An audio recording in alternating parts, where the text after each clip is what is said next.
What's good, everybody? This is Kenneth Berry here. Another episode of Touchdowns and Tangents. Pete couldn't make it tonight, but he'll hopefully be calling in. Skype situation is being weird. What the hell? Hold on one second.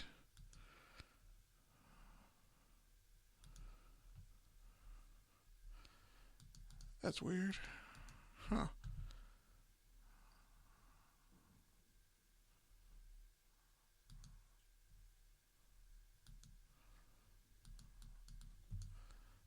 Well, Skype's being weird as fuck right now. That makes no sense whatsoever. Alright, but anyway, in the short term, touchdowns and tangents. So much happened this week. Gonna get to it.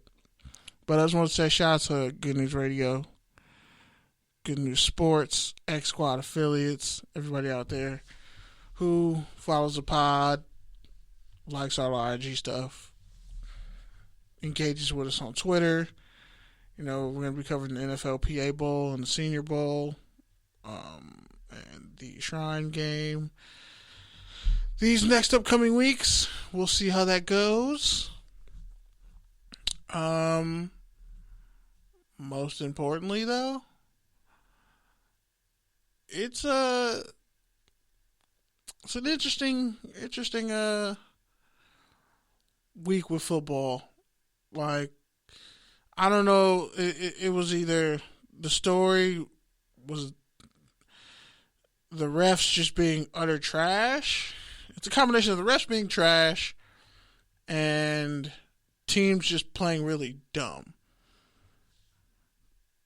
But before I get to that, I gotta fix the situation. So go ahead and just listen to some theme music one more time. Alright, we're gonna do that.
Ladies and gentlemen, have some technical difficulties.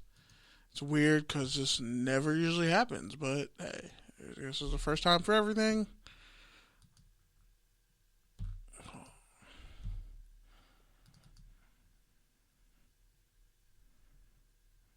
Yeah, Skype decided to be stupid today.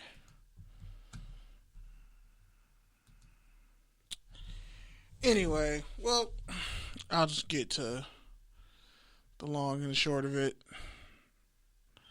So, obviously the biggest controversy, ironically, it was the Raiders-Bengals controversy, even though they didn't really lose the game behind that. I mean, yeah, Joe Burrow threw it right before he went out of bounds. The referee blew it dead way too early. Tyler Boyd catches it in the back of the end zone. But clearly you could tell that play was blown dead before the ball even got in the end zone. So, Bengals go up by a touchdown. There was a couple other calls in that game that went the Raiders' way. So necessarily, I can't be too mad. Raiders just honestly weren't good enough to win that game. Like I said, they weren't. They really didn't have an answer for Jamar Chase. He went off for 100 yards, over 100 yards, easy by himself. Bengals are on another level with that offense. Now that defense could use some work. Trey Hendrickson, they're damn near all-pro pass rusher. He's solid. But, yeah, kind of the biggest issue really is the fact that if you really look at what the refs, how badly they messed up this week, I mean, it really just comes down to head coaches making stupid ass play calls. When it came down to the Cowboys game, Dak Prescott honestly could have slid. He could have not ran those extra 5 yards. He could have ran until he got the first down, got in the middle of the field, took a knee or slid, and then handed the ball to the ref. I mean, the ref had to pretty much run between him and the center to place the ball, and by the time that happened, the clock ran out. That's clock management. That's the Cowboys' fault. They lost, and that's on them.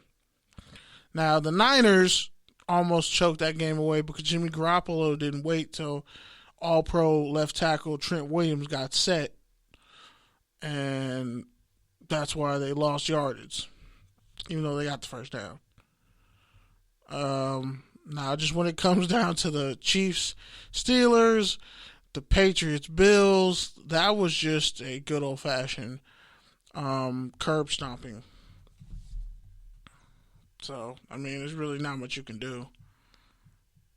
So, when it comes down to it, who do you blame? The refs, or do you blame yourself for playing like shit in a crucial moment? Think you got to blame yourself for playing like shit in a crucial moment. And honestly, the Niners are the most dangerous team in the playoffs because their defense is getting healthier, and nobody can really stop Deebo Samuels. That offense is good enough to where you can stop one person, but they're still going to come after you. So when it comes down to officiating, hopefully it's not a repeat this week. When it comes down to, I would say, when it comes down to the Patriots, I mean, obviously they killed the Eagles, but not the Patriots. Patriots got killed. The Buccaneers. It's weird. Like, I'm just always going to see Tom Brady as a Patriot. Like, the Bucs being, like, just perpetually good is just kind of annoying. But I know they're going to be trash once he retires. So that kind of gives me some solace. But when it strictly just comes down to straight up X's and O's, the Buccaneers somehow have the easiest road to the championship when you look at who's left, who they're going to play. Now, the Rams have the talent, but the problem is it's Matthew Stafford. It always comes down to Matthew Stafford. Odell can save you. Cooper Kupp can always make it competitive. The Rams have enough. Cam Akers somehow coming back on. Sorry. It's cold in here. But when it comes down to the Cam Akers recovering from that Achilles injury, that's personally shocking to me that he's even able to walk and run full speed. But the fact that he can sit up here and be an impactful part of that offense, the defense is what it's going to be. The Rams should be in the NFC title game. But when it comes down to it, who knows? Because the Rams definitely don't want to see the Niners again. They don't want that problem. They cannot beat the Niners. They can't beat them on the train, a plane, anywhere, honestly. And if you're looking at it, if you're being honest about it, you got to sit up here and acknowledge the fact that, you know, the NFC is arguably way better. They're just better. There's really not much you can do in that regard. Damn. Okay, there. Skype still ain't working. All right, whatever. So, when it comes down to it, in that regard, I still say Packers because they're getting everybody back. I still say Packers make it to the Super Bowl. Tampa Bay, you just have to respect them, so they have to be there. But a good pass rush always has Brady's number. Now, this Bills team pretty much took out like 40 years of frustration against the Patriots. And like they just took out years of like Tom Brady poundage on the New England Patriots. They didn't stand a chance. You score on every possession. Josh Allen had 5 touchdowns to 4 incompletions. They're even running the ball dominant.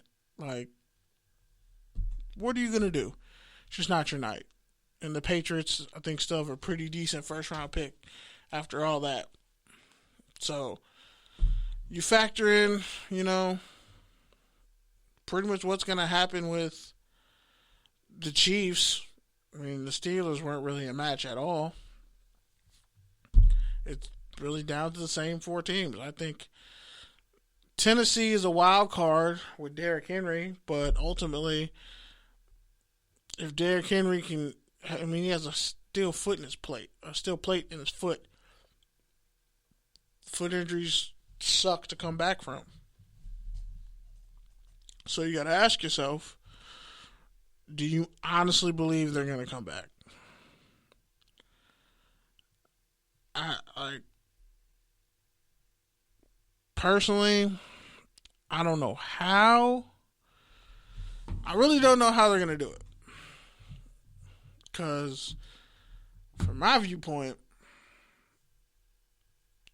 if I'm Tennessee, I don't necessarily want to put the ball in Tannehill's hands like that to pass it. I think they got to get him a couple design runs. You know, he is fast. He is an athlete. He can run with the ball. He just doesn't. They managed with Deontay Foreman to have a running game. But I still think I still think when it comes down to it, I gotta go Chiefs. Just for the sheer fact that no one's beaten them in the playoffs. Buffalo, really, that's the only thing standing in their way is the Chiefs. And they don't have Tre'Davious White. I know they're playing at a high level, but that can change. I just don't see it. I think Josh Allen will have to have a superhuman level performance. I don't see other offenses that much better. I mean, Dawson Knox, yes, is really good, but the Chiefs' defense has answers for athletic tight ends. So, I mean, it comes down to, realistically, who's going to run the ball better? Because if you're going to say, hey, we're the Kansas City Chiefs, fine, you take away our pass game, what we're just going to do is find ways to run the ball, do some fly sweeps. You're going to have to find a way to beat us. Plain and simple. I don't know if I just don't believe Buffalo's run game like that. I mean, if it was anybody else, I would pick Buffalo to just ride it out to the title game. But you got to beat the Chiefs, and Kelsey's proven he's unstoppable. Tyreek Hill is sometimey. But even then, even when he's sometimey, he's still the best deep threat in the league. And honestly, I think he'd be a better running back than Deebo Samuels. Because, I mean, he already proved he could take to the house. But the dude is built like a running back. It makes no sense. So, as far as AFC title pictures, yeah, I think AFC title game, Chiefs make it. I don't have faith in Tennessee like that. I think somehow it's Rams Packers. Like if Stafford like totally shits the bed, but like all those injuries are going to catch up to Tampa Bay on offense, and I think it's now would be that time. So,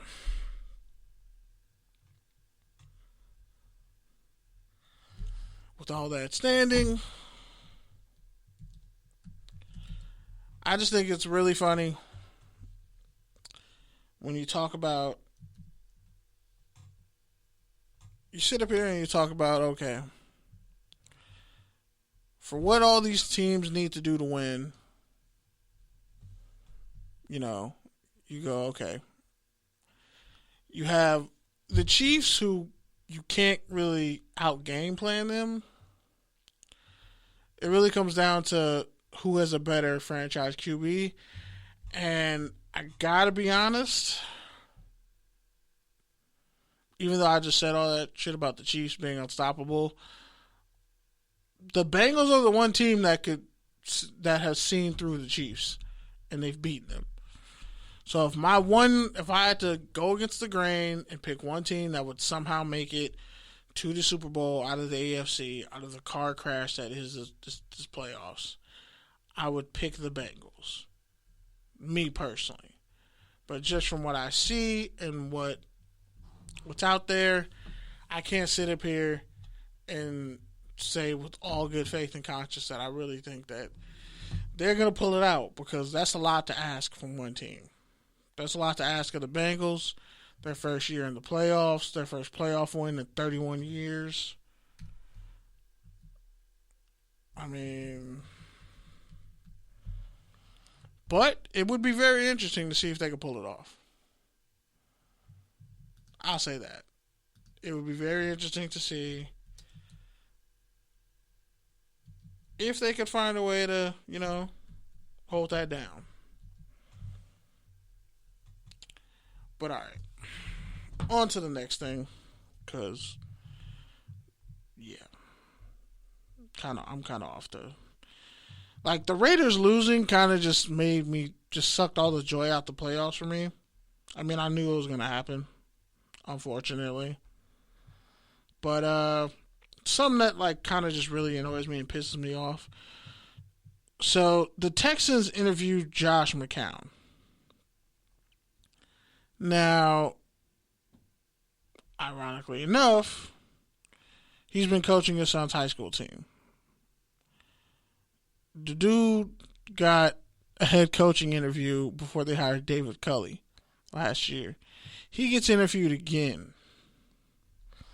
He has no head coaching experience at college or in the NFL. He was a journeyman his whole career. This is like the literal definition of what we talk about when we say white people getting every opportunity despite not ever being qualified. In a sport where most of the greatest players in the sport are all black, but most of the coaches aren't. But what does that say? Like, the playoffs, yeah, it's the same. Think about it. The Buccaneers have all these black coordinators. How many of them are really just getting interviewed and the teams have no intention of actually hiring them as head coach? What black coordinator do you honestly think is getting a job? Brian Flores might get another job. Should get another job. Because look at what he did in Miami with Tua and that bum-ass offense. Defense was top-notch. But if you look at what that offense did and how it underwhelmed, like, what are you supposed to do with that? but somehow Josh McCown is getting a head coaching offer. Like, that personally just doesn't really sit right with me at all. But again, I'm never surprised when it comes to racism in the NFL. I remember when I talked to Hugh Jackson at the NFLPA Bowl a couple years ago, and I asked him, like, are you considering all levels of coaching at this point? Like, you've been in the NFL, you've been in college. Would you consider going back? Or is you, like, how many black coaches have to just be content with knowing they may never get another shot in the NFL again? So they go back to college. Not that it's a bad thing. Nothing wrong with that. But how many great black assistants are stuck in college knowing, like, look, I'm going to have to play the assistant game for 10 years when there are dudes getting brought up out of nowhere.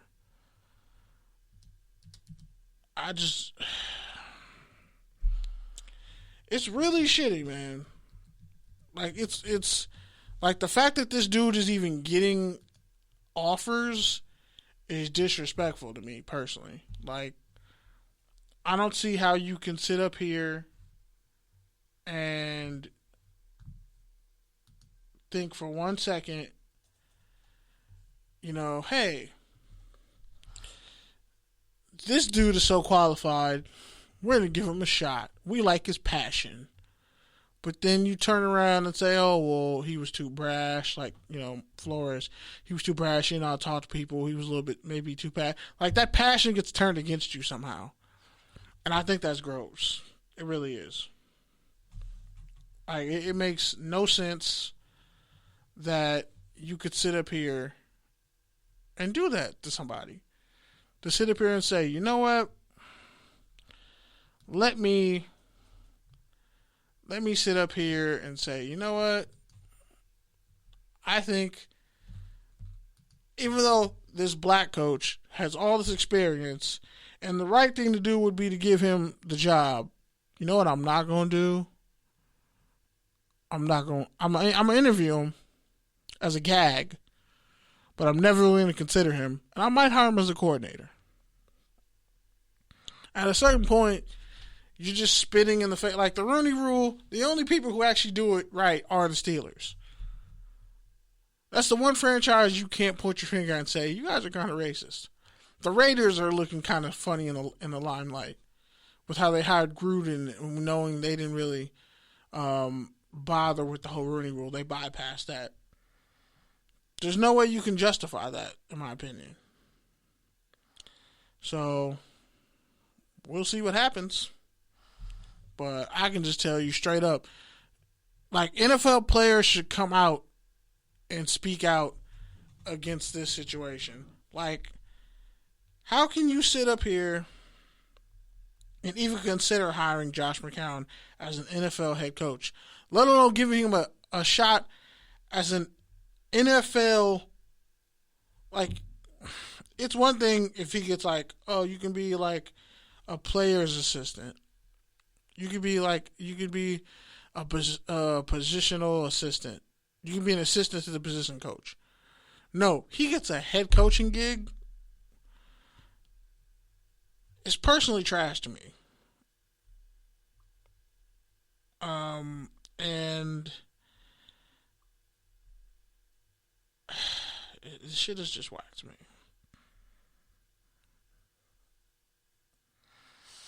Like, I sit back and I look at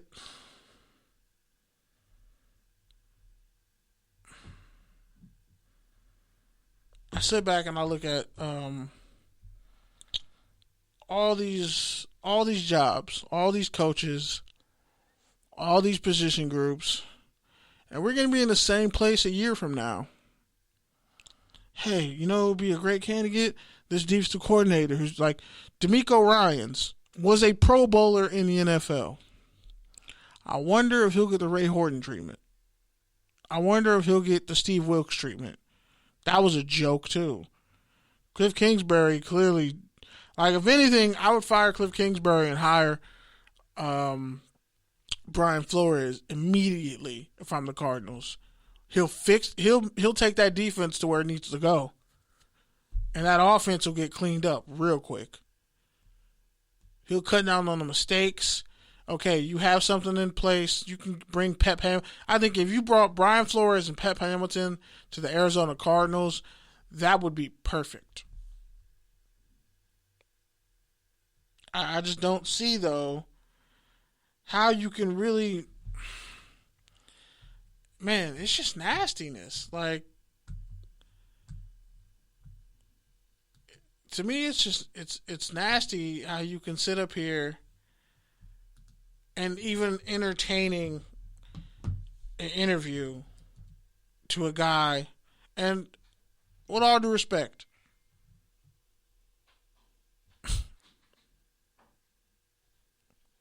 that's weird. Okay, with all due respect, let's see. Let me read the chat room for Spreaker. I don't know. Let's see. Pete's in there. Wow, Pete. I wish I could read that because it's too far away. Why don't you jump in the StreamYard chat, Pete? Consider that one. But yeah, when it comes down to it, when it really comes down to it, the Giants, I just think, like Joe Judge, what's the difference between Joe Judge and Josh McCown, if we're really being honest? And how trash is that Bill Belichick coaching tree? If we're really going to be honest about it. I don't really see how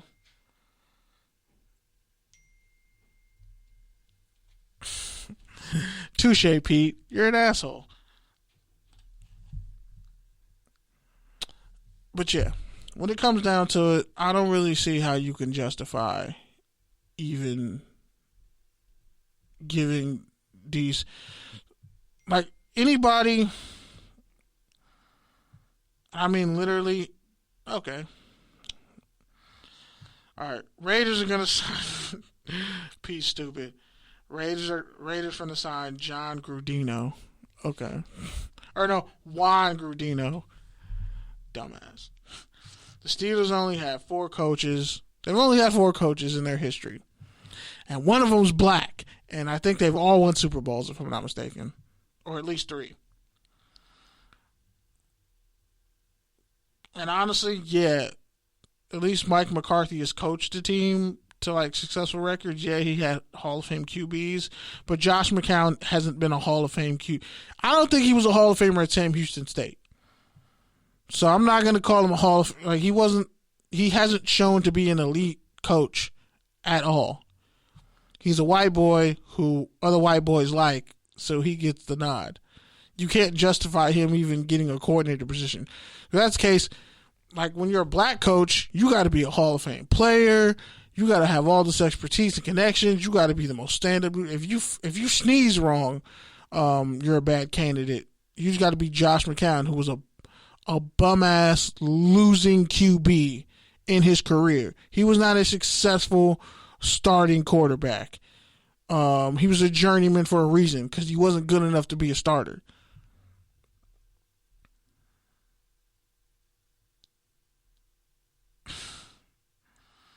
McCown's not that bad. I can feel it. If Pete, if you honestly start championing Josh McCown to be the Raiders head coach, I might have to disown you. Like, as from the Raiders fan base. And yeah, it's cool the Raiders played hard, but I mean they still sucked. They were definitely ass. I just personally want to know why, after all that time. And let me just dead this whole Harbaugh shit. I don't really get it when people think Harbaugh should be the guy. I can't really see Jim Harbaugh coming back to the NFL after being so far away. One, who's going to be the GM is going to be a GM he agrees with. Are you going to let him know right off the bat that you're the head coach or not the GM? Are you going to separate church and state? Because the last time you didn't, you got Mike Mayock and John Gruden. So really, you got John Gruden. And I'm sorry, but Mike Mayock, I couldn't really take him serious because I've seen too many clips of him saying guys who ended up being busts because they have bubble butts were going to be successful linemen in the NFL, and they weren't successful linemen at all. So if I'm the Raiders group, if you're picking somebody, you really need to pick a proven head coach. And honestly, I would rather have Brian Flores than, like, people forget Harbaugh didn't inherit an empty cupboard. Like, Vernon Davis was became who he was because of Mike Singletary, not because of Jim Harbaugh. That's out of his mouth. Frank Gore was already Frank Gore. Crabtree was Crabtree. Honestly, I think Crabtree could have possibly reached a Devontae Adams level if he went somewhere outside of San Francisco. Because he was too raw coming out of college to just be pedestrian in the league. And even when he was playing for the Raiders, like, I think if he had really gone somewhere with a QB who was going to throw him the ball a lot, he would have been nice. But he got what he got. So, I mean, I don't really know what to tell him.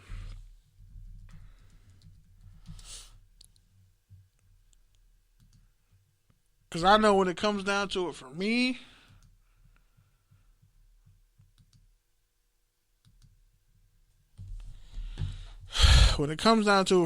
I just think a dude who's that far removed from the NFL, you can't really depend on him to come back and have all this success in a crowded ass division. So I don't know. Like, Harbaugh, he might be an answer, but there's too many questions with the front office that you need to fix before you get a head coach. And I think that head coach, whoever it is, whether it's Flores, Eric Bieniemy, whoever it is, they're going to want some say-so. And I don't see how you get around that. I don't see you get around not letting a head coach have his pick of players. All right. Let's read what Pete has to say in the chat.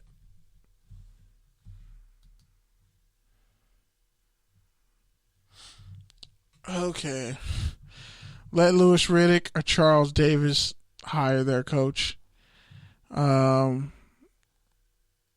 did. I mean, yeah, Crabtree was above average, but I think had he gone somewhere else, he probably would have been a star.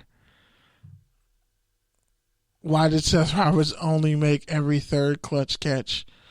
Didn't he go to West Alabama with but Malcolm Butler? Yeah, they went to the same school. Shout out to Andre Holmes. He was in a room of COVID and walked out with nothing he couldn't catch. Yeah, if he walked in a room full of COVID, he would walk out with nothing because he couldn't catch a cold. Yeah, that is true.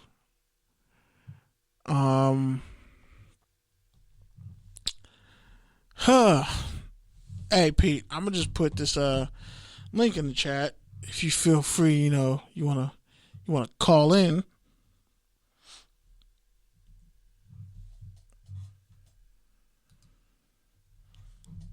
There. I don't know why I just didn't do that shit from the beginning. Really should have just did that. But yeah, the call in is there in the chat, Pete. Since somehow someone got locked out of the never mind. Just never mind. But alright. Okay, so yeah. One last thing for the NFL from Let's Talk About It, and then we'll move on. So, J.J. Watt. Whoo. J.J. Watt, after the Cardinals choked against the Rams, he said, but in the end, it was embarrassing. We put up an embarrassing performance. There's really no other way to put it, really. And he pretty much said it was a massive failure. They lost 34-11 to the Rams. And Watt made like a hell of a comeback after pretty much destroying his left arm, his shoulder, his labrum, tearing up ligaments in his arm. This dude managed to really come back through all that. and played in the game just to get his ass beat. Like, that must suck. Like, that really, it sucks to suck. At that point, if you're J.J. Watt and you don't know how much time you got left, does J.J. Watt retire legitimately? Or does he give this one more shot? Does he play out the contract? I think he has to give it one more shot. And they really got to upgrade their offensive line. I think the receivers are fine. I mean, maybe they can get another running back. I think the coaching is really the issue for the Cardinals. But we'll see. We'll definitely see.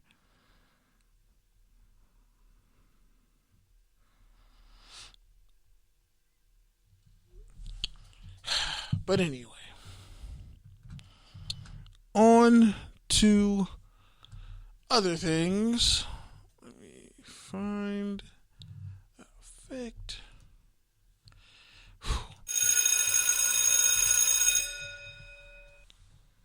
So, college football news. Holy shit. And I mean holy shit.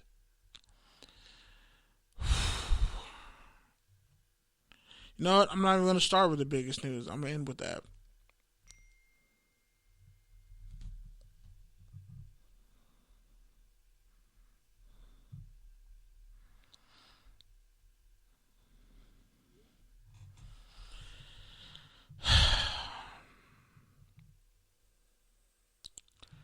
So USC has had like 15 transfers, right?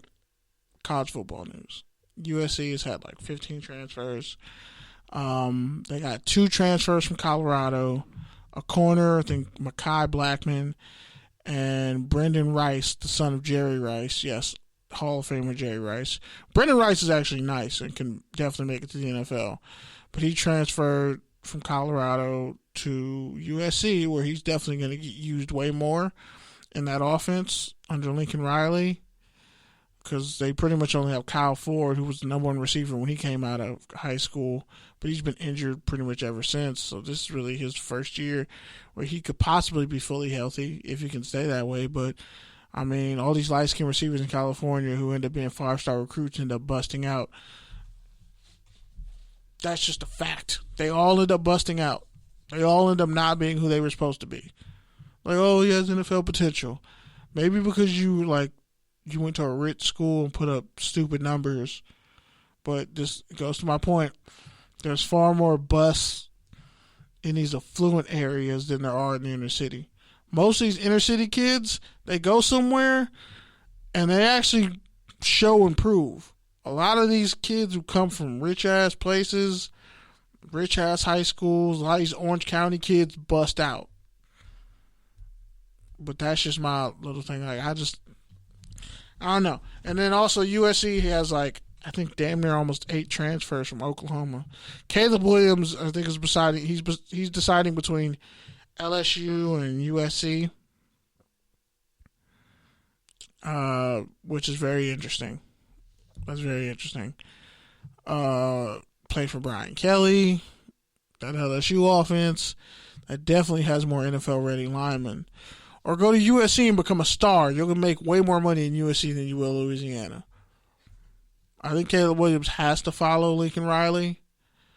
And USC, it's time for a star black QB at USC. It's just time.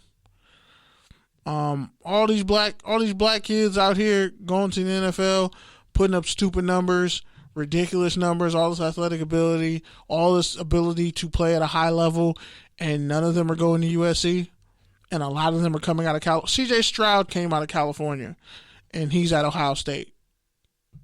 He's looking like a pro prospect. You got to ask yourself, why can't USC recruit black QBs? The last black QB they really had was Jesse Scroggins, and yeah, he was a bum. He had a strong arm and didn't make great decisions on the field or off. That's why he ended up at Elko. I forget what other school he was at, and he was at Arizona. I think he went to 3 schools. But Jesse Scroggins totally flamed out. Last black QB that was really like a QB, not like a receiver turned QB. I mean, a QB turned receiver. He was the last one. And Scroggins was like 2010. I think me and him graduated the same year out of Lakewood. That was the last dude. So when I look at Lincoln Riley and the fact that all his coaches are under 40, that says a lot. That says that maybe that mentality that Pete Carroll had, Lincoln Riley understands it, and he's surrounding himself with young, hungry guys who can coach, who will grow with these players. Now, if USC comes out and only wins like 8 games next year, that's a total failure. Because you can't get all these 5 stars and only win 8 games, bro. Like, sorry. Arizona was trash, even though Arizona got like pretty much all Servite's best players. Like, their 4 best players all committed to Arizona, so they'll be good in a couple of years. But you look at USC, the fact that they got like close to 8 Oklahoma transfers, 2 corners, the receiver Mario Williams. All these Oklahoma transfers, that says something. UCLA definitely gets a lot of black QBs and at least develops them. They made Brett Hundley an NFL QB. Never forget that.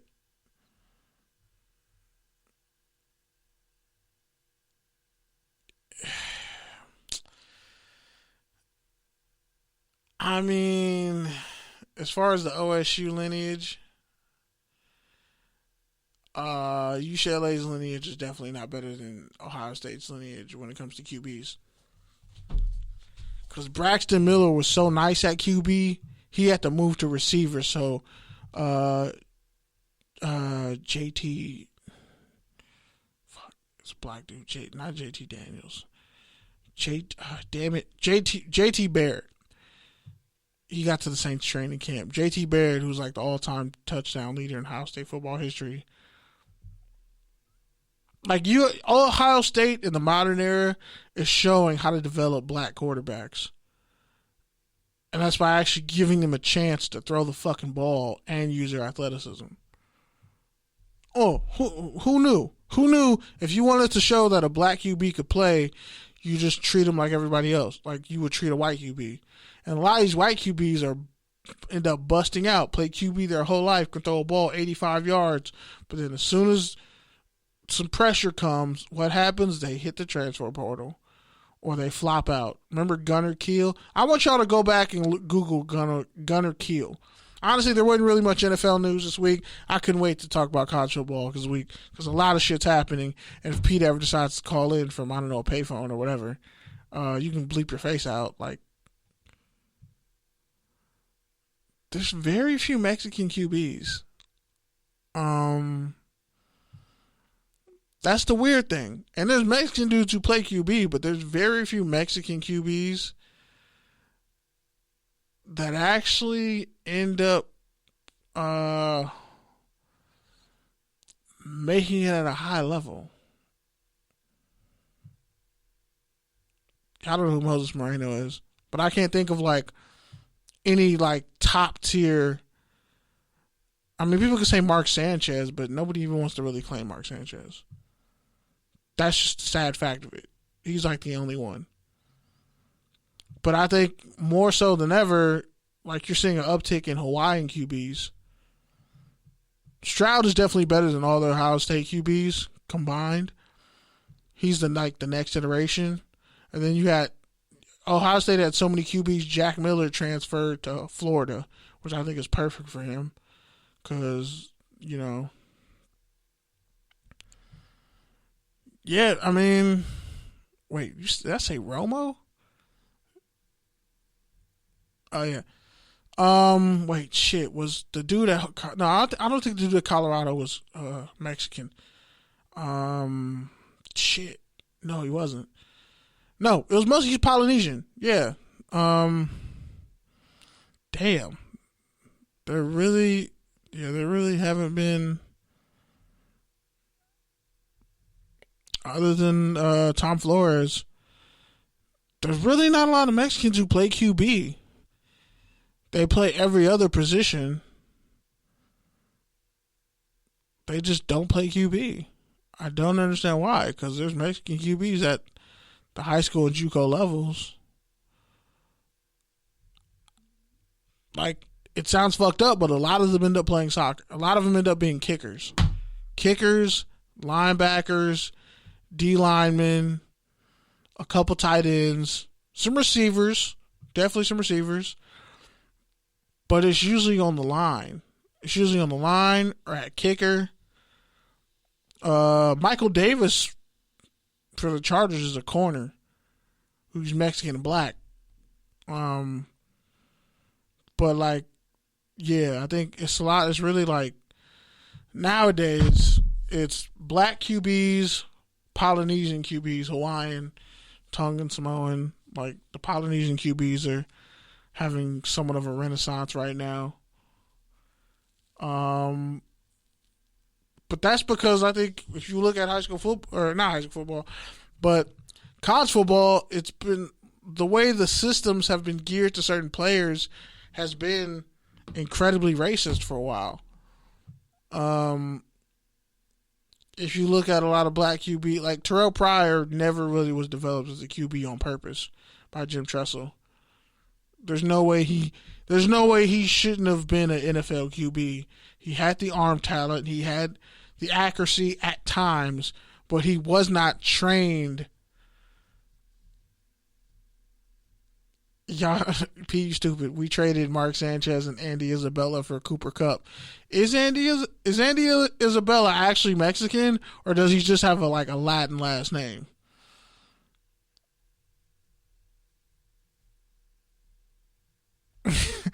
Yeah, Cooper Kupp.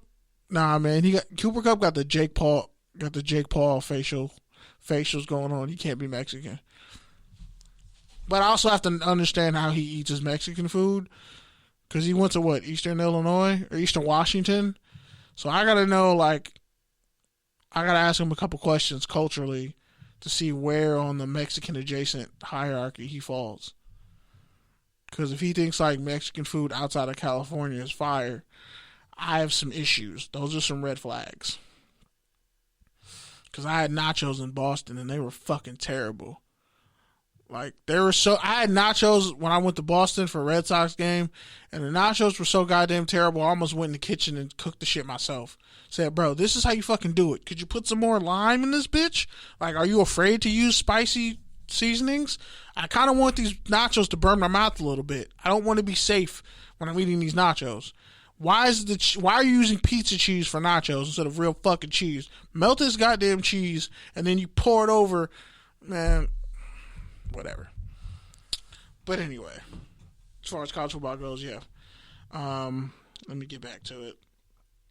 So USC has a shit ton of transfers from Oklahoma. Oklahoma players who stayed at Oklahoma are talking shit about those guys who transferred. But hey, how you hating from outside the club and you can't even get in? Stetson Bennett, QB for Georgia, is going back to Georgia for his 6th year. So we'll see how that goes. I don't really know if it's going to go well. JT Daniels decided to transfer. Again, the same way I don't see many Polynesian announcers. Even I know there are Polynesian there are Hawaiian and Samoan and Tongan journalists. I don't see any of them calling football games. I don't really see a lot of Mexican coordinators. They usually get stuck being D coordinators or position coaches. So that's another aspect of it too.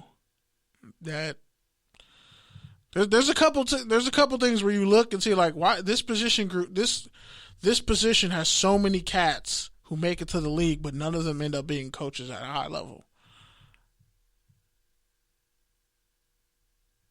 Especially in Vegas. If you got a Mexican QB in Vegas,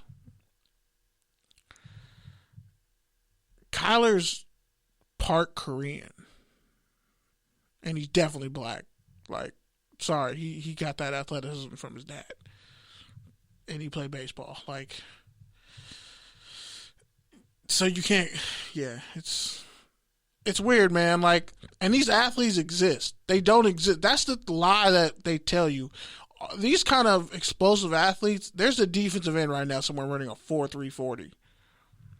But he's going to switch and play another position. Hell, Darius Leonard played receiver in high school. What is he now? So the athletes exist. It all really depends on where you go, where you end up. Now, another place that has actually had Latino QBs, they've had almost every kind of QB, Hawaii. So Todd Graham resigned. Oh yeah, he's on a list of piece of shit coaches and human beings. You can't send Tony Gonzalez to the Asians, bro. You can't do that, Pete. And Tony Gonzalez is black and Latino, so there's no way the Asians are going to take him. They don't want somebody who's black and Mexican. They kind of want, like, you. They want to claim the part of you that's them, and they don't really care about the other side. So, yeah. See? Never mind. Polly's in fall. Wait.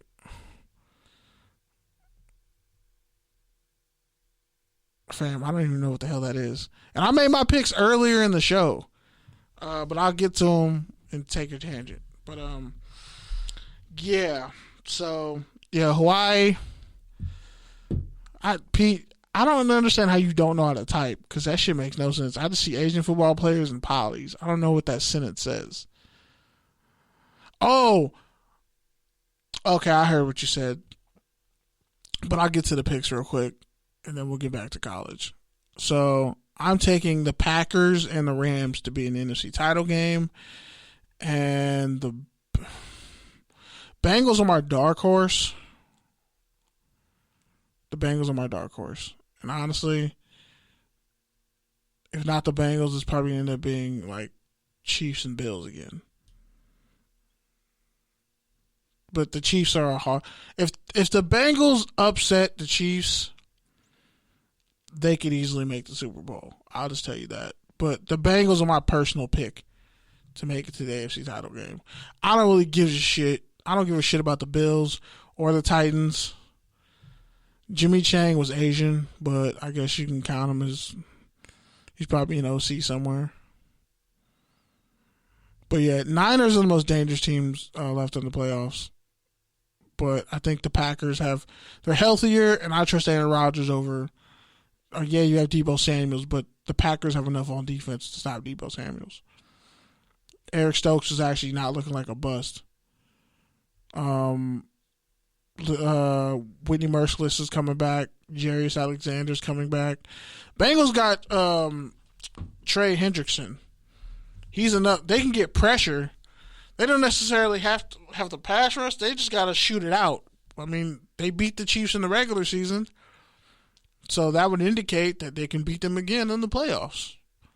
And they can play in cold weather, so it's not an issue. And Joey Burrow, there's nobody on the Chiefs defense who can guard Jamar Chase. We saw that when he went for 267 receiving yards, and Patrick Mahomes only had 225. Think about that. Jamar Chase had more receiving yards by himself than Patrick Mahomes did the whole game. And that's the Raiders. If you get pressure against the Raiders, that doesn't count. That's like breathing. Everybody can get pressure against the Raiders. And the Titans again. The Bengals should definitely beat the Titans. That's why I have to go Bengals, Chiefs, and I think the Bengals are on a hot streak that they can make it to the Super Bowl. I'm rooting for the Bengals to make it. There, I said it. I can't believe I just said that shit, but I said it. I trust Joe Burrow. He's too fucking cool. He's smooth with his delivery, and the dude he plays like a 10-year veteran. And he has really 3 receivers who could be number ones. I'm not saying they're going to win the Super Bowl. I ain't fucking saying that. But if the Bengals end up in the Super Bowl, I'm going to look at all y'all like I fucking told you so.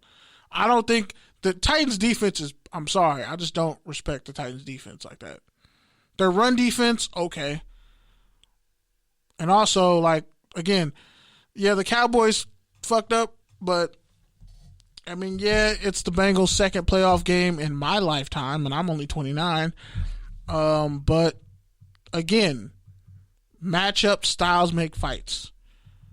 There's no way. Yeah, the Titans' defense looks good, but of course it looks good when you play Houston and Jacksonville 4 times a year. So I'd take those games out. Didn't they lose? Didn't the Titans lose to Jacksonville or Houston won it earlier in the season? Yeah, I'm not taking them to make it to the Super Bowl. I can't. If you lost to the Jacksonville Jaguars or the Houston Texans, I'm not picking you to make it. I'm just not. Titans blowing out the Bengals 33-13. That's wild. A Niners-Rams NFC title game would be very interesting. There'd be a lot of fights, though. A lot of fights. And if the Rams lose, oh, God. Whew. There's all the pressure in the world is on the Rams and Aaron Rodgers right now. Because if the Packers lose, he's gone. They're blowing that team up. And if the Rams lose, they're going to be trading Matthew Stafford's ass for Russell Wilson. I wouldn't go against Tom Brady, but honestly, injuries are piling up on that offense. And if you lose Mike Evans, they're fucked. They have no one left. The ghost of Delta O'Neal and Pac-Man. I mean, Pac-Man did play for the Titans, and he was a Pro Bowler with the Titans. The Bucs defense is always going to be the Bucs defense, but it's just like the Titans defense. Yeah, it's good, but I mean, they're not infallible. And the Eagles were not a good matchup. I mean, the Eagles are going to kill them in the draft. They got 3 first-round picks. But, again, who do they have at receiver outside of Mike Evans and Gronk? Unless O.J. Howard has a game of his life, unless Cameron Braid has a game of his life, unless Jensen can actually play and Wirfs isn't injured because they both got hurt, how do you even sit up here and justify? I can't pick the Bucs. I'd have to go Packers because the Packers lost their arguably the best corner in the league, cover corner, in Jair Alexander. I would argue you could take Jair Alexander over Jalen Ramsey and not miss a beat. But that's just me. Like, Brady's great. And yeah, he has white receivers, black receivers. Hell, we could play receiver for Tom Brady and he would fucking make it work. But guess what? Injuries, when he tore his ACL and missed the whole season and the Patriots went 11-5 and missed the playoffs, guess what? Injuries happen. And just because the Bucs have all these injuries doesn't make them infallible. So I think that Rams defense, I think the Rams do enough to skate by. So those are my picks. I got Packers, Rams. Not even my favorite team is the Raiders. This is not even emotion. I think the Packers, like, this is their year to make it. They're getting all their best players back at the right time. They're getting Bakhtiari back. They're getting Jair Alexander back. They're getting Whitney Merciless back. He's just the second. He's on the other side of Preston Smith, Zadarius Smith, and Rashawn Gary. That's 4 pass rushers right there. This is looking like the Packers' year. They may blow it up. They may treat this like the last dance, but it's looking like the Packers' year. Oh, yeah, and they have A.J. Dillon, who's running through people's faces, and Aaron Jones. They finally have perfect balance for that offense.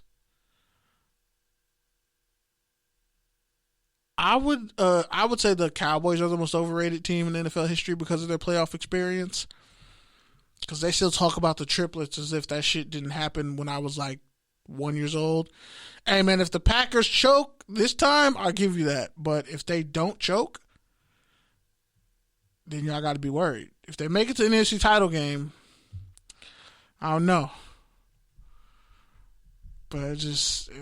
I think the Bengals are the dark horse to make it to the AFC title game because they're not afraid of anybody. Like, if you can't stop them from scoring, why should I like? Their defense can give up 1,000 yards, but if they put more points on the board than you, and I would take Burrow over Tannehill every day of the week.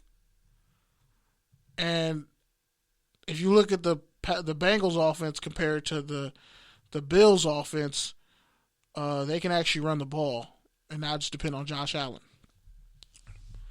Hey man,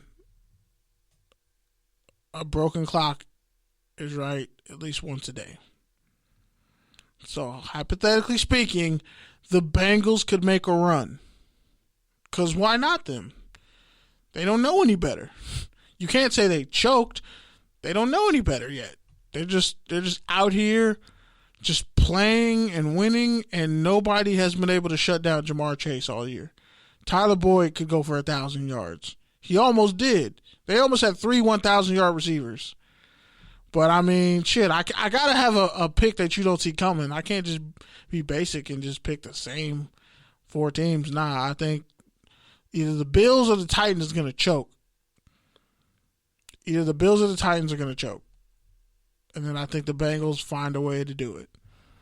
I think out of the 4 teams I got left, and I'm going on wax, and then I'm going to get to the most controversial story of the night. I got Packers, Rams, NFC title game, and then I got Bengals, Chiefs, AFC title game. Put me on wax for that. Hold me to task for that. Yo, if the Raiders would sign Tua, I'm mad you spelled his name Toe. That's fucked up. All right, Titans, Chiefs, Niners, Bucks. That might realistically be it, but are you really going to want to watch another Tom Brady Super Bowl? I don't. I definitely don't. But, yeah, so Todd Graham got fired as the head coach at Hawaii. Or he didn't get fired. He pretty much quit because, like, he was verbally abusing all his players. Like, calling them lazy, stupid, retarded pieces of shit. Everything you could think of. And a bunch of guys transferred off Hawaii. Now a lot of the players that are staying, they're pretty much putting up social media posts saying, you know, I'm coming back for one more year. I believe in Hawaii. Honestly, if you're a college head coach who's really good or an assistant who's really good, I would run to Hawaii if I couldn't get anything else. Because, bro, if you win in Hawaii, they love you forever. Look, they were talking about bringing June Jones back to Hawaii.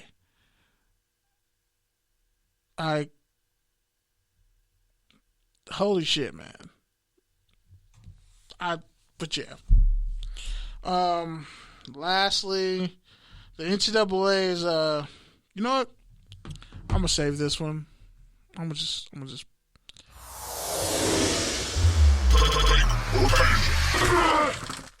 Yeah, I mean, again, y'all in the chat, I'm still saying, I know the Niners are built to beat the Packers. Niners are built to beat everybody. But I just can't root against the Packers with what they got at home. At home. You going to be a number 1 seed and then lose at home to the Niners? Come on. Jimmy G's going to play better than Elijah Mitchell's going to go for over 100 yards. Devontae. It don't even matter who's that tight end. Mercedes Lewis is like in the 17th year, still in the league, still balling. Devontae's too nice. One of those receivers for the Packers is going to make a play. A.J. Dillon is running the ball. Hell, if Aaron Jones has to go play receiver, he'll do it. Like, Matt LaFleur has proven he's not going to fuck up until at least the NFC title game. But the Niners going to toe stomp their way to victory? I wouldn't put it past them. They would Nancy Kerrigan his toe at the bottom of every pile. Just Albert Hainsworth stomp Aaron Rodgers' foot. But now for a serious topic. And this is really the only one for Take or Tangent. Because, well, it's the biggest news that came out this week, honestly. So the NCAA is changing the transgender athlete participation rules amid controversy from, you guessed it, women's groups, women's athletic departments. There's a story at the University of Pennsylvania, or University of Penn, swimmer Leah Thompson, transgender woman. I forget when she was a man. I forget his first name. but she goes by Leah Thompson now, and she was a male swimmer for 3 years on varsity. 3 years at Penn, a swimmer. Transitioned into a woman, and now she is breaking all the female NCAA swimming records. Yes, when she was a man. You can, it's on Bleacher Report, Fox News, everywhere. Like, you can look up the story. She's breaking all the records that, like, by a lot, like, there are women out there saying that, like, we want to protect the sanctity of, like, the records that Katie Ledecky and Missy Franklin have set as swimmers in college. They're like the greatest female swimmers of all time in college, and they made it to the. I know Katie Ledecky made it to the Olympics before she was even in college. So, and Missy Franklin was killing it. She had her run, and Leah Thompson almost essentially is about to break a bunch of female swimming records. Like, she's destroying records. Her teammates don't really respect the way she went about it. They're, like, happy that she's doing what she thinks is best for her, but they really don't respect it because they feel like she didn't do it organically because she used to be a man and now she's a woman and she's breaking all the records. The NCAA is like, we're changing the rules. So, if you want to compete, if you want transgender athletes to compete in your sports, we're going to leave it to the sports. That's what they're saying. That's what the ruling is.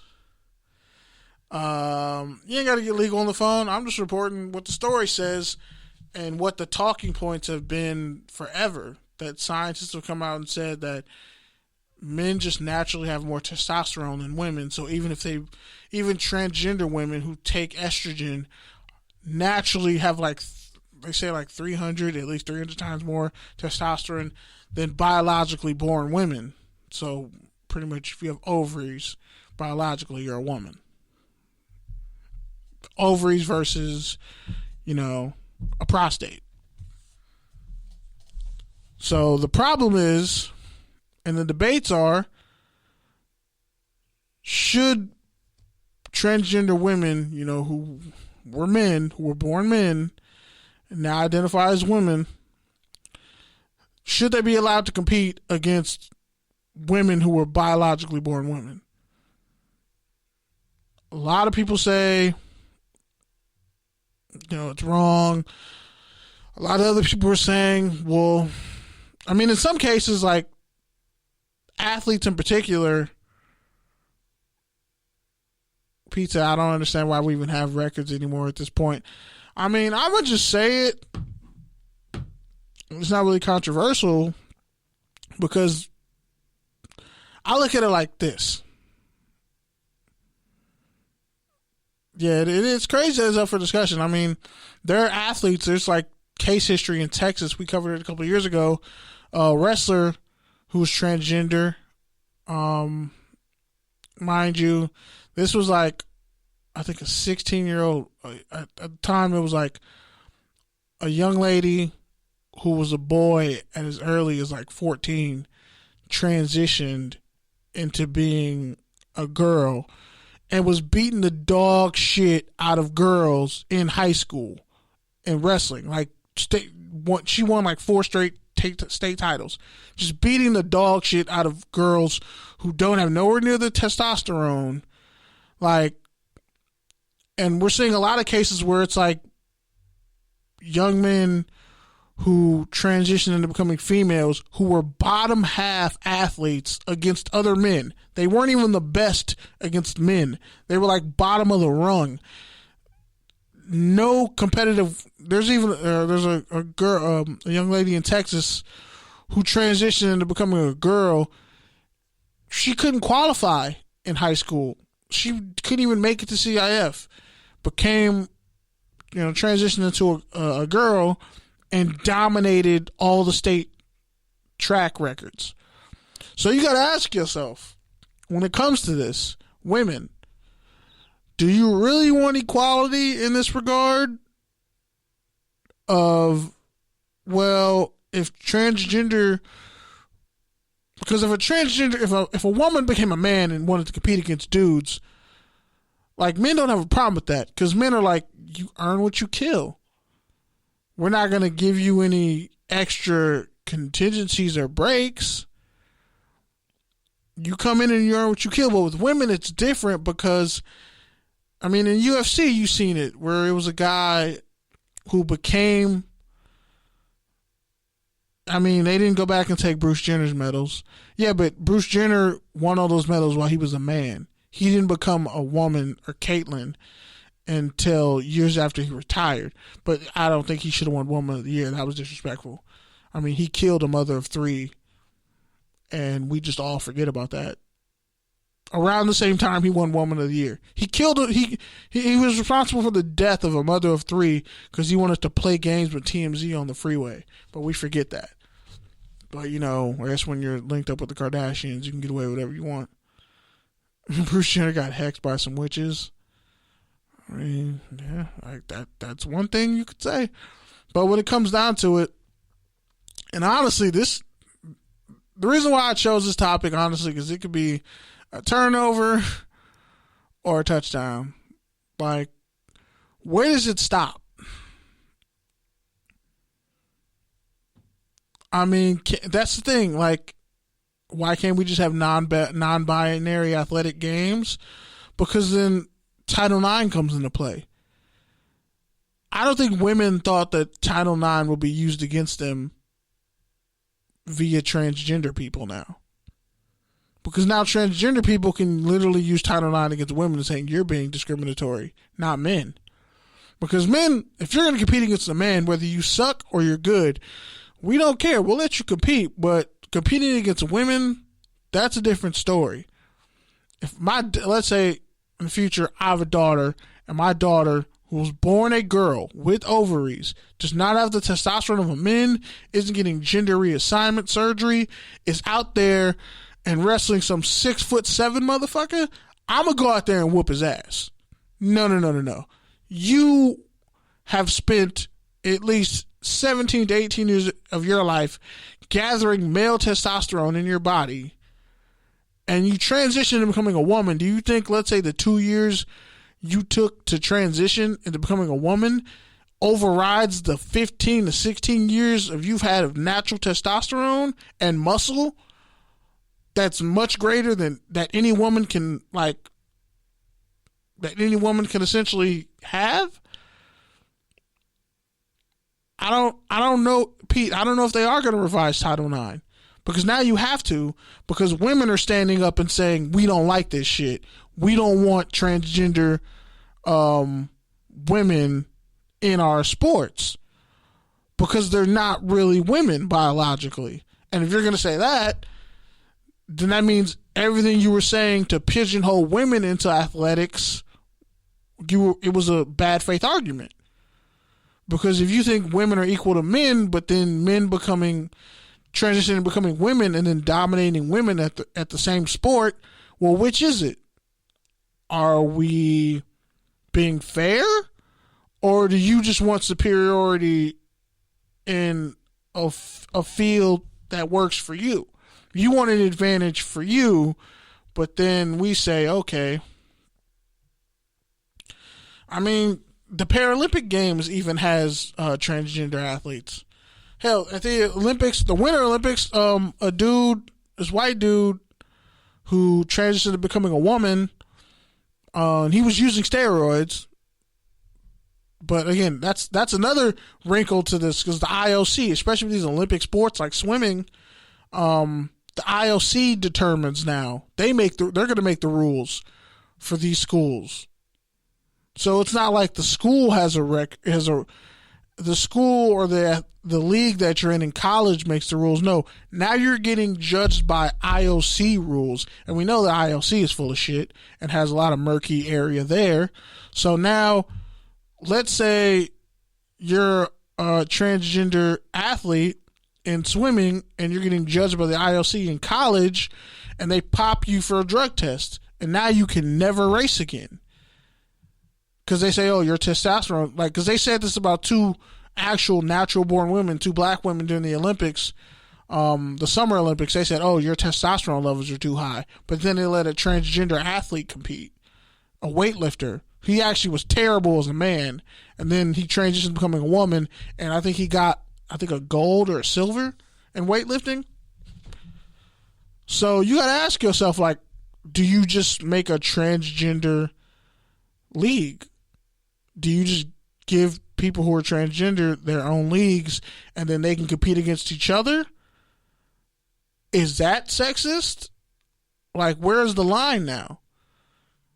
Because if women want to stay, like, if women who are biologically women are pounding the table to say we want transgender athletes out of our sport, where does it stop? And if you're going to make a transgender league, who is the money that's already coming out of Title IX coming from men's sports? Because men's sports are the ones that make the money. Women's sports don't make money across the board like that. Football, basketball, maybe baseball, but football and basketball make all the money. I know UConn is winning all these championships, but UConn football, still. Sorry. Even UConn football. Like, so you have to ask yourself, even if you have a testosterone test, I mean, medically, like, when do you cross the line of being discriminatory, and when do you cross the line of being too intrusive? When do you cross people's, HIPAA, FERPA, all those rights? Because something's going to interject to where you're going to have really personal information publicized about a person because of their sexual identity or whatever their gender is, whatever their pronoun is. And it's going to get to the point where, okay, is it really about you playing the sport, or do you just want an advantage because you can't compete against the gender you were born as? You can't cut it as a man. So for 3 years you were a male, but then you transitioned into a woman your last year of college. That I don't know how honorable that is. Her own teammates don't respect her for how she's doing it. They don't like that she's there. They kind of just ostracize her, and they don't even like being around her. It's a fucked up story. It came on TV too.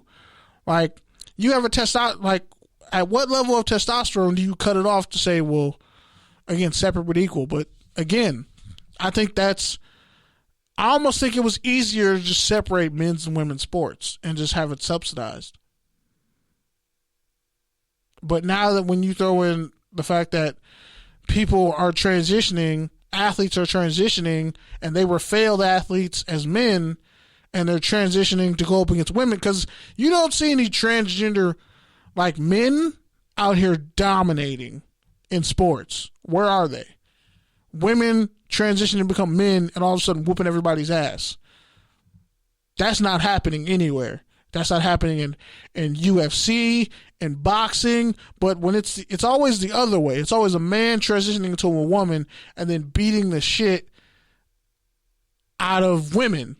One chick was like an army ranger, like it was a dude who was a fucking special forces army ranger, like Green Beret, whatever the fuck. He was in UFC, and he's out here fighting chicks. He already was trained to kill you as a man, and he transitioned into a woman, and now he's pummeling chicks in the face. He's Kimbo slicing people's eyes out. And if for anybody who thinks, oh, this conversation is sexist, like men are having it, no, we're not having about women. Women are coming out and saying this is bullshit. So I'm just saying, as men, we don't like to move the goalpost. You either made it or you missed it. You either passed or you failed. But now that women are in a spot to where they have to be like, whoa, you're infringing on our rights and this is too far. I just want to know, like, are we going to get to a point in sports where it's just all participation trophy?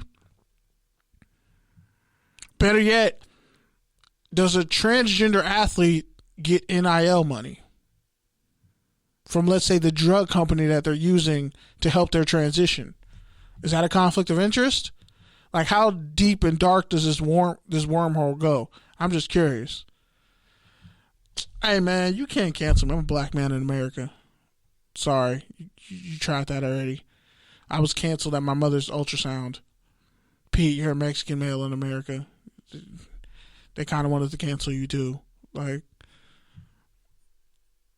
it's a fair. These are fair questions that we're asking. I mean, me personally, like JG said, which you don't make me shit. I'm not playing sports. I'm washed. So I don't. At the end of the day, it don't affect my life.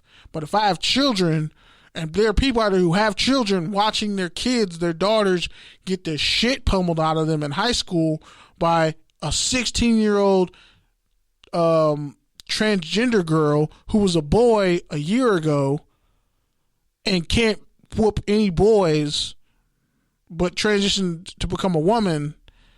Like, we have to ask the hard questions. Like, so, because men can't really concede much more in the sports world as far as this goes, because nobody has a problem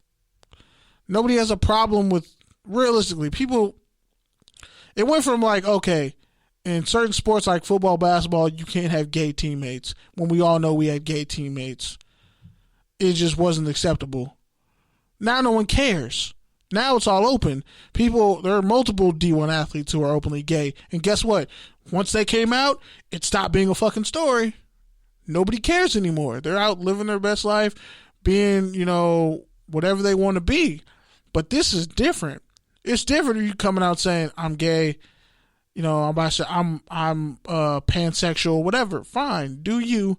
Live your life. Anybody who judges you, that's because they got some weird hang-ups.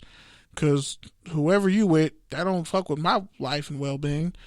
But when you factor in, I'm going to take drugs and transition to becoming a woman, but I still have way too much testosterone to really be competing against women, and any testosterone test you give me would actually let me sue you because you're discriminating against me on a scientific basis of something I can't control. Like, the NCAA, like, they opened up, the NCAA said, fuck it, it's not our problem, y'all handle it on a state's basis. And I'm telling you, they're trying to remove any, legal liability off themselves, but by them doing this, it's just going to cause more problems. It's like fucking when the multiverse broke on Loki and Spider-Man. Like, this is just more and more, like, people aren't gonna feel relieved by this ruling, because not only is the swimmer Penn gonna feel dejected if all her records get taken and she's not allowed to swim, or if she has to compete against men but she identifies as a woman and then she sues off that basis. Do you just disband sports? Is sports just like, is it just like rec fucking, does it go the way of what's that, does sports just go the way of tetherball now? Like, yeah, people play tetherball, but once you hit like high school, you really shouldn't be playing tetherball. Like, it's frowned upon almost. Like, I'm just curious with these rulings and the fact that people are going to have to make choices, and especially women as a whole are going to they're already standing up and making the choice that they're already saying it, they don't want transgender athletes in women's sports. Well, where are they going to go? Because they already compete against men, but if they identify as women, then you have to let them in, right? So we're going to keep an update on this. Again, we didn't start this shit. We're just having a conversation because we want to know, in the grand scheme of sports, where does this fit? Like, there are girls who play football. Y'all know that, right? They already exist. There are girls in LA at local high schools. There's a girl at Santa Monica who played football. There's a girl at Bishop Montgomery when I was in high school who played QB, but they really used her as a gimmick, and she was actually nice, but they didn't, and they really couldn't protect her. The O-line was trash. Like, they were trash, so there's nothing you can really do. There are girls who play football. There are girls who play rugby. Like, playing a sport isn't the issue. It's the politics and the red tape of said issue. And I'm going to just sit back and see how this shit plays out. Because, man, they got a mess on their hands. And if you don't make the right call as far as the NCAA and working with the governing bodies like the IOC, like all these Olympic sports, like, do they just get shut down? Because, I mean, the Olympic sports don't pay for themselves. Football and basketball do. So, like, it'll be interesting to see what Title IX does. Like, do they add an extra, proclamation like, hey, transgender athletes are now the third rung of college sports. Do you come up with a whole transgender athlete network? Like, what does that look like? What percentage of the population are they? Like, so that'll be interesting. I'm not even going to pretend like I know the answers to that question.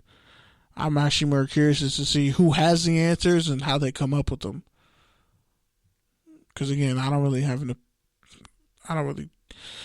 it's not my fight, but it's a fight that's going to happen in the street in front of all of us, and history will look back, and we can't pretend like we didn't see all this go down in real time.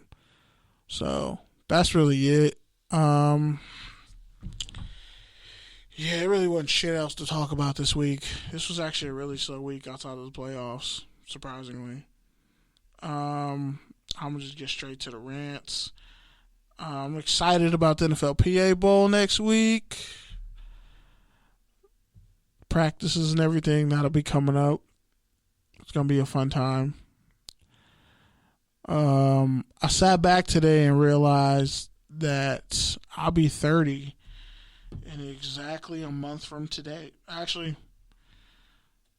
a month from yesterday, I'll be 30. February 19th, I will be 30. My older sister in 6 days will be 33. Time flies, man.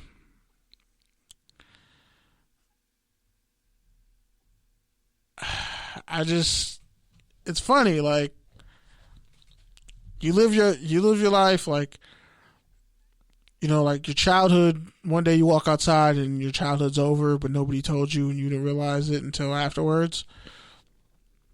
And I was sitting back like late last night trying to get my nephew to go to sleep, and I'm just like listening to my mom talk about how fun shit was in the 80s and how things were just open and safe. Like you could be reckless and shit was safe, because rule number one of going to a concert is protect each other. We're all here to have fun, protect each other. And then you look nowadays, it's like, not that it's every man for themselves, but it's just like it's a whole shit show. And you realize, damn, I'm almost 30. I've lived through technically 3 different decades. And we're never going to get those times back. We're never going to go back to that time. Like when 24 hours felt like 24 hours, not like 8. And I'm thankful I grew up in the time before social media blew up. Before all this shit became just in your face every second of every day. I am glad we have Uber and ride sharing and shit like that. I am pissed that we don't have universal health care and universal internet and universal transit. Like, I should never have to pay to get on the bus, the train, for internet or health care. It should just come out of my fucking taxes. Like how Social Security does, even though realistically, by the time, if you're in your 30s, by the time you hit 60, you probably won't even get to retire, so you probably won't even see your Social Security, but they're just taking money from the next generation, and it's kind of fucked up. Like, they had the Voting Rights Act that's going through, where they're trying to do what they do with that, and it's like, at one point we lived in a time where you could respect somebody's sensibilities as like a human. And we really were like, okay, let's really focus on the next generation and make things good for them. It feels like we've hit a stagnation point where it's like, it's really like, fuck them kids. Like, I feel bad for kids who are out there going through high school right now, learning, like going through Zoom, not learning anything. They're not really interacting in the world that we grew up in, us millennials. They're growing up in a world more detached, but more in your face than ever. They don't know how to talk to people one-on-one. They don't get to see people one-on-one. Because, I mean, outside of the pandemic, even before the pandemic, people, like, grow further and further apart.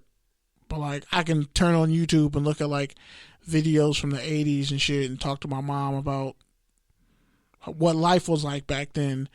And she's told me shit that I'm just like, I don't believe you. That didn't fucking happen. You're lying. She's like, why would I need to lie? It happened. It happened actually every day. It was a common thing. I was like, that can never happen now. So the fact that I'm about to be 30, I'm just blessed and I'm thankful. I know people who didn't get to make it this far. I got former high school teammates murdered. Rest in peace, Teamer. I got former, teammates, classmates who died in accidents and shit. All types of stuff. So even though there's a bunch of bullshit going on, just be thankful, man, for what you have. Hold on to what you got. Always keep striving for a little bit more, but don't look at whatever you got in your hands and say, oh, this is trash, this is worthless. Because, I mean, you could always have nothing. You could always have nothing. And that would suck. So I'm going to get the fuck up out of here because I've already rambled for too long anyway. 1777 memorabilia and Pete. Salute to y'all in the chat. I don't have my glasses on, so I can't really see shit. But, yeah, y'all picks were interesting.